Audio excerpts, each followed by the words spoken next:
guys, it's Marci from MarciRenee.com. Today we are making my Instant Pot Keto Chili recipe. It is available on the website at MarciRenee.com. It is a keto-friendly recipe, so for those that are on a keto or low-carb diet, you guys can actually indulge in this one. And let's get started on making it. All right, so first we are going to brown some hamburger. I shouldn't have to show you how to do that. And then we're going to add in about a half of a medium to large onion. You can add more if you like. If the kids see it, they pick it out, so I try not to waste my time. Using the mixing cup, I'm going to break up the hamburger really fine,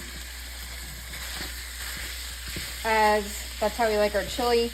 However, if you like chunks, break it up however you want. It's completely up to you.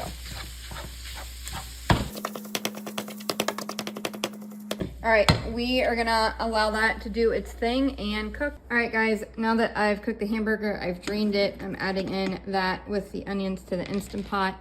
Now, you can also cook this in the Instant Pot itself, but I feel like it takes forever, and it's just quicker for me to cook it on the stove. All right, now we're gonna add, man, I do a combination. Sometimes I'll do all rotel, sometimes I'll do a can of rotel, sometimes I'll do a can of rotel and tomatoes. Just all depends on what we have. So today I'm going to do 2 cans of rotel. We're going to do 2 tablespoons of chili powder. We're going to do a tablespoon of ground cumin. And then this is the secret sauce right here.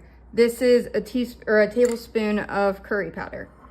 And then you're going to pour in 2 cups of beef broth to this. And then you are not going to stir this, my friend. Leave it as it is. We're going to go in and put the lid on the Instant Pot. All right, make sure that your vent is sealed. Mine is, I just checked it. And then depending on which Instant Pot you have, we have the Duo Plus. You're gonna hit the soup option and then either do 12 to 15 minutes, again, depending on your Instant Pot, but we're gonna do 12 minutes for this. We're gonna click start and we're gonna let it do its thing, and I'll be back once it's done.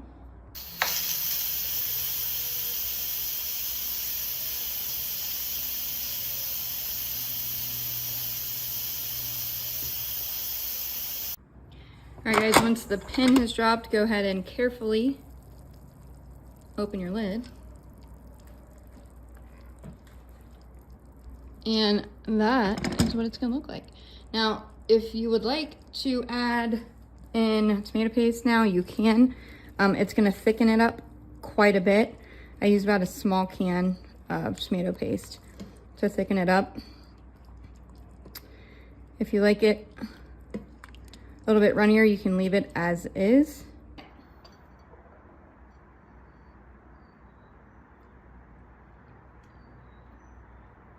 Very good.